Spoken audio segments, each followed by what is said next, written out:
7 benua, 48 negara, miliar pasang mata, event 4 tahunan, mempertemukan para pejuang, memperebutkan tahta tertinggi sepak bola dunia.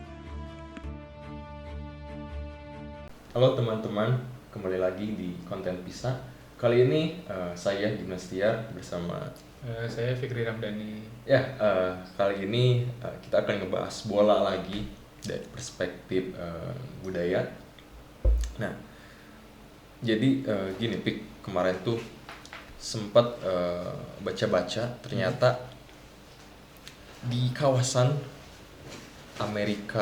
Mesoamerika ini ditemukan masyarakat Olmec.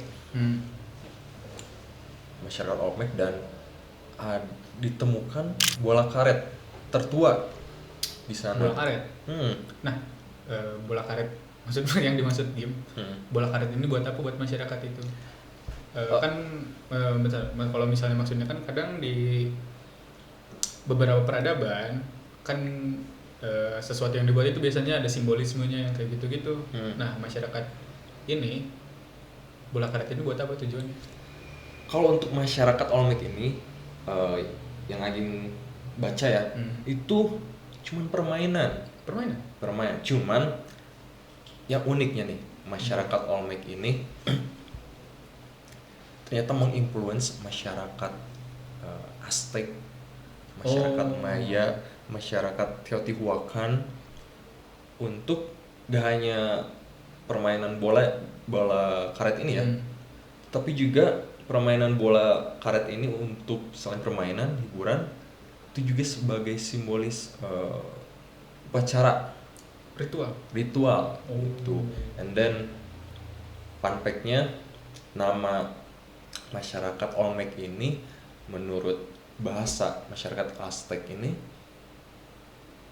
Olmec itu artinya masyarakat karet. Oh, I see. Jadi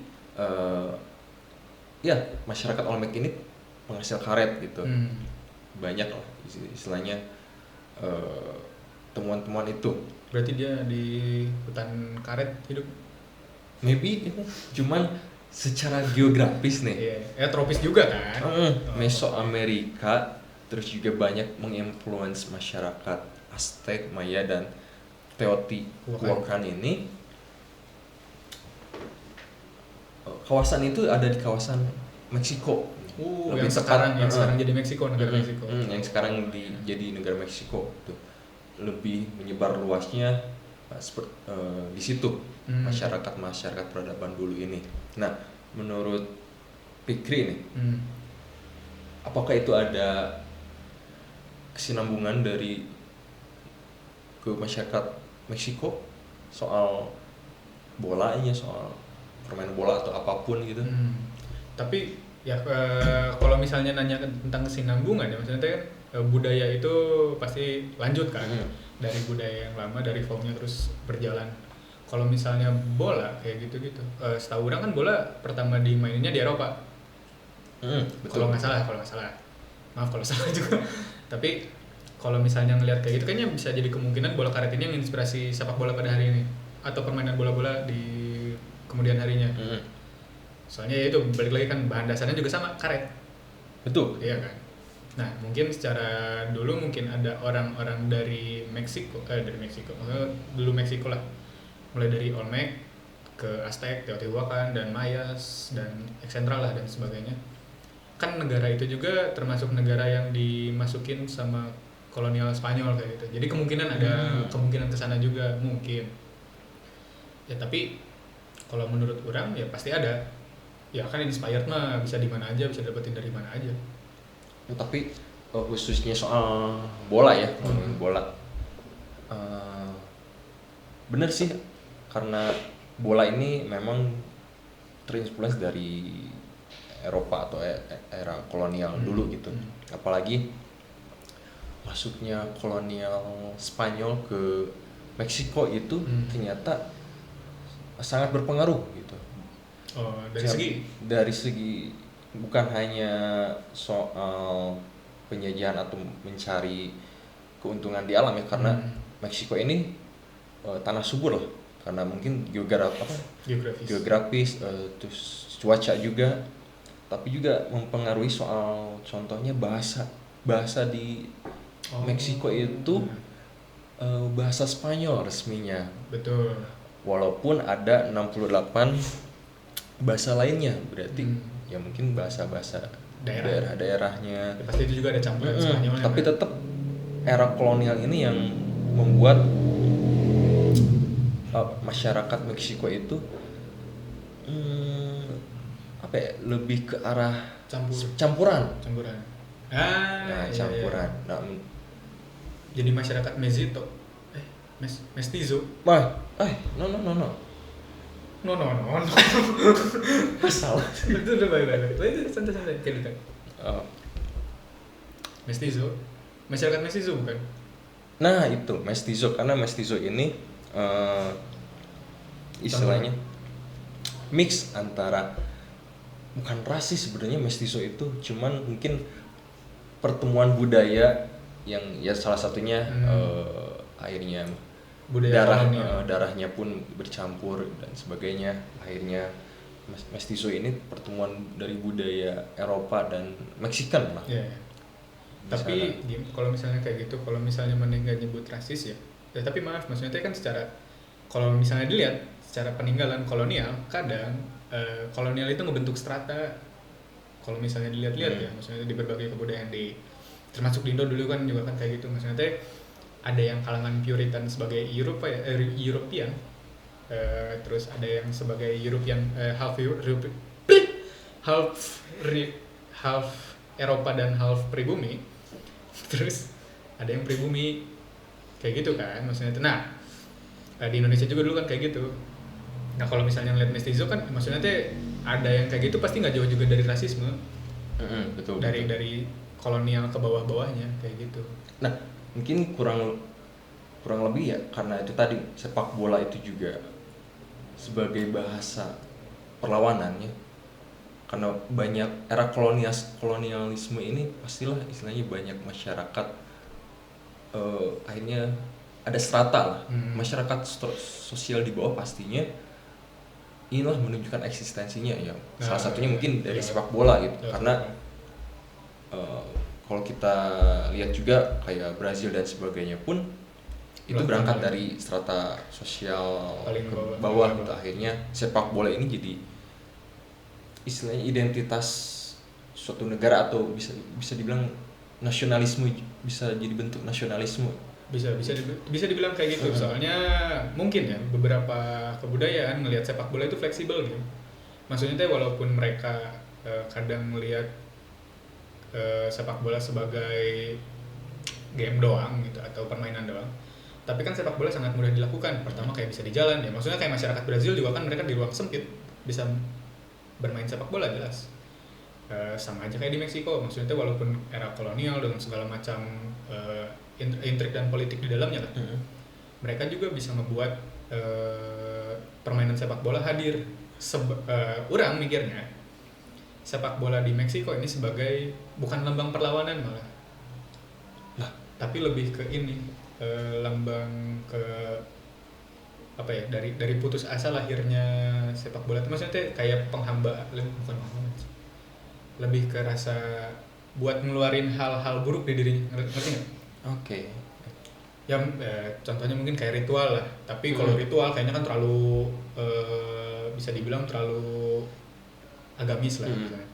Nah, mungkin orang-orang Meksiko ini ngeliat bola itu sebagai pelampiasan, peluapan emosi rata-rata. Soalnya kan kalau mau lihat dari kultur yang lebih dalam lagi, orang Meksiko itu kan mereka punya ciri khas. Nah, orang bisa ngomong kayak gitu soalnya si orang-orang Meksiko punya kultur, atau bukan kultur, lebih ke watak. Yang pertama, yang kalau dilihat dari ya secara di internet lah, dan banyak bisa dilihat juga di jurnal-jurnal, orang Meksiko itu biasanya punya sinisme. Sinisme, terus biasanya romantis dalam berbagai hal, romantis dan segala. Sebenarnya mau di-highlight sama orang sinismenya ini.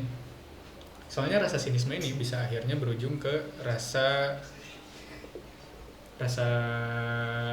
yang tadi buat pelampiasan emosi. Hmm. Soalnya kadang rakyat Meksiko kalau misalnya kita tarik lagi ke belakang jauh, Meksiko itu hadir di tengah secara geografis nih. Maaf kalau misalnya harus balik lagi, tapi ini buat latar belakang aja. Meksiko itu hadir di antara negara adidaya dan Latin Pasti.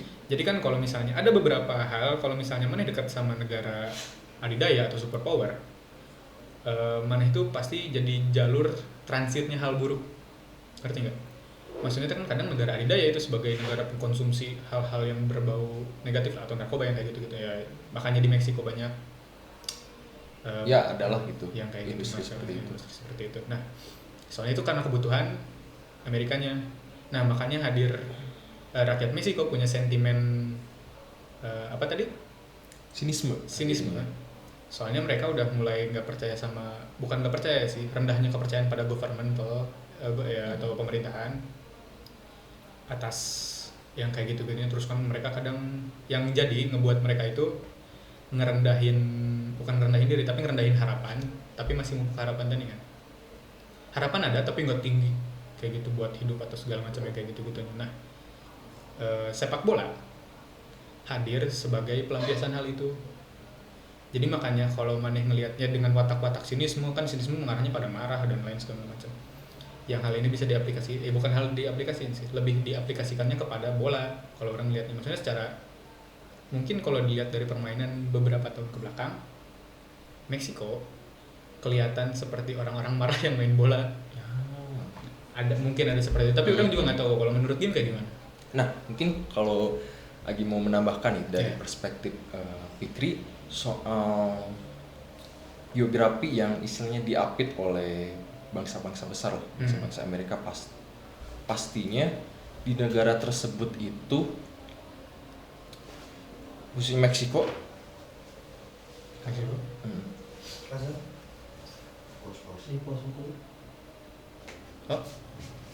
Menurut Agim? Nah, menurut Agim nih, kalau ditambahin dari perspektif Fikri bahwa masyarakat Meksiko ini punya sinisme. Ya semacam itu, mungkin secara geografi ya, karena Meksiko ini bisa dibilang diapit oleh negara-negara besar lah, bisa dibilang Amerika, Kanada dan sebagainya, Argentina, Brazil. Pasti masyarakat Meksiko ini di tengah, istilahnya secara geografi di tengah-tengah juga, istilahnya pasti mengaktifkan mode survive.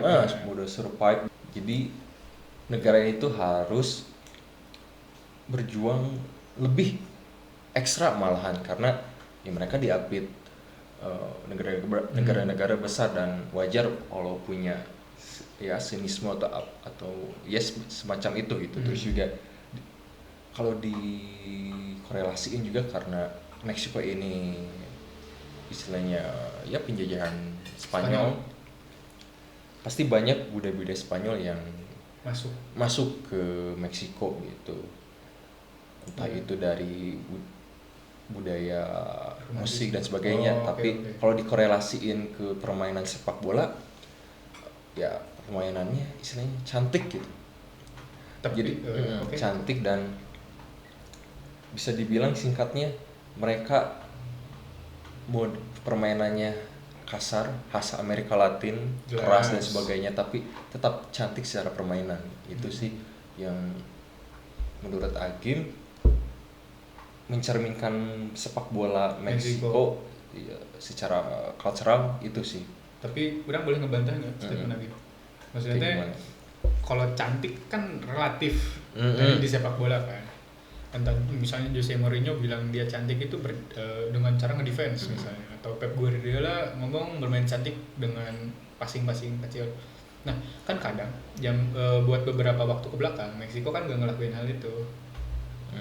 Maksudnya itu ya mereka cenderung mencoba untuk pragmatis, tapi kadang hasilnya tidak sesuai. Nah, kadang orang mikir juga ya emang Meksiko dengan kemeksikoannya, bukan rasis ya, tapi ya Meksiko emang harus kerasnya bener, orang setuju ya khas Amerika. Amerika. Nah dari sana kayaknya maksudnya kalau misalnya berangkat dari sana, orang lebih setuju kalau misalnya Meksiko ini bisa dianggap sebagai sepak bola yang ya unik aja ciri khasnya, cantik tidak tapi ngotot, lebih ke sana kalau orang. Tapi kan itu uh, Subjektif. subjektif. Tapi ini kembali lagi ke teman-teman nih. Apa yang Agim sampaikan dan Fikri sampaikan soal permainan Meksiko ini tuh seperti apa sih? Apakah mungkin merepresentasikan permainan keras dan cantik, atau yang tadi disebutkan Fikri ya? Ya bisa gitu. Tapi ya sih. Tapi itu kan kembali lagi ke Relatif. permainan sepak bola Meksiko ini relatif ya. Ada yang tergantung pemain. Tergantung permainan juga, cuman tapi kalau secara watak, dan ya itu kan emang terbentuk dari kebiasaan dan cultural pun Spanyol dan iya aroma Spanyolnya ada dan walaupun tapi fun fact nih Pik, yang Agim dapat nih ternyata mestizo ini nggak sepenuhnya Spanyol juga gitu, ada juga beberapa kayak Afrika dan sebagainya itu bisa kalian bisa cek lah di deskripsi, ada referensi yang sudah kami cantumkan. Tapi lebih kita nggak bahas taktik permainan bolanya kan jauh. Menurut Fikri nih, nah khususnya di tahun ini karena ada Piala Dunia, betul bakal se-survive apa, dan kalau dikorelasikan dengan budaya di Meksiko itu ya bakal sekuat apa sih dan seberjuang apa mereka di Piala Dunia? Kalau misalnya ngeliat dari watak, orang lebih sukanya Meksiko hadir sampai semifinal. Ini di luar taktis ya, jelas maksudnya kalau misalnya sepak bola ditentukan lewat kultur, orang rasa Meksiko harusnya ada di semifinal. Soalnya kenapa kayak gitu? Meksiko tuh punya akar budaya yang kuat. Pertama, mulai dari yang tadi dibilang Agim, dari pertama dari Olmec, Teotihuacan, Maya dan Aztec sebagainya, kan itu udah jadi unsur setidaknya secara antropologis roots budayanya itu udah kebentuk. Ditambah lagi belum lagi kolonial Spanyol kan jadi nambah budaya lagi, jadi secara kultural pasti padat. Nah orang suka kalau misalnya Piala Dunia Meksiko sampai final, soalnya apa ya, kadang yang bisa ditunjukkan oleh pemain dan supporter itu lebih ngisi kulturalnya buat secara entertain ya, jelas. Kan penonton Meksiko rame kadang di stadion, dan pemainnya juga kadang nambahin sedikit bumbu-bumbu kecil lah buat di permainan. Biasa khas Amerika. Iya, kayak gitu, entah itu kasar atau ada apa yang kayak gitu-gitu. Jadi itu menurut orang tontonan yang menarik. Kalau misalnya besok tontonan, tapi balik lagi sepak bola kan pasti dengan segi taktis dan segala macam, dan itu udah jauh dari bahasan orang. Ya taktik itu ada istilahnya urusan pelatih dan pundit-pundit lainnya. Cuman kalau menurut Agim nih, karena dikorelasikan dengan budaya dan watak orang Meksiko ini bakal jadi underdog lah menurut Agim. Entah itu ya secara format nanti sampai semifinal atau perempat final, itu saya nggak mau ngomongin itu gitu Agim. Saya juga ngomong. Cuman mereka akan jadi tim underdog karena secara geografi juga mereka sudah terbiasa istilahnya survive dan istilahnya keras lah, karena secara geografi dia diapit Amerika, Kanada, Argentina, survivability-nya tinggi. Pastinya secara nanti di kompetisi bakal jadi tim underdog, dan secara permainannya itu tadi mereka keras tapi tetap cantik permainannya. Jangan ngomong cantik kurang. Permainannya cantik. Terus juga ya kita juga bisa lihat lah gitu bahwa sejarah Meksiko juga pemain-pemainnya sering istilahnya dia mungkin secara pamor nggak terkenal, tapi di Piala Dunia sering tampil eksplosif ya gitu. Salah satunya Ochoa Ochoa gitu kan, istilahnya secara hingar-bingar karakteristik media. kuat. Ini orang setuju. Jadi menurut Agim secara survive dan permainannya tetap akan jadi tim underdog yang harus diperhitungkan Ya, gitu. Apalagi sekarang jadi salah satu istilahnya tempat penyelenggara Piala Dunia. Jadi Oh iya itu juga ya. jadi itu jadi nambah itu istilahnya mungkin kans untuk secara dia sampai semifinal atau apa, tapi secara tim atau apa tetap jadi underdog gitu, cerminan dari yang tadi kita Kultur. bahas. Nah tapi kembali lagi nih ke teman-teman, bekal seperti apa sih Meksiko ini di Piala Dunia nanti? Boleh kalian komen, terus juga kalau ada tambahan soal budaya-budaya kita yang tadi mungkin ada kelewat Ya. atau apa. Kalau misalnya mau diulas Iya. lagi sama kalian nggak apa-apa, jelas itu keren buat dibahas. Gitu. So ya jangan lupa follow dan Follow YouTube anjir, subscribe, like dan komen. so jangan lupa subscribe, like, and share video ini karena kayaknya menarik untuk membahas sepak bola dari perspektif yang lain. Kultural. So sampai bertemu di konten Pisa selanjutnya. Iya.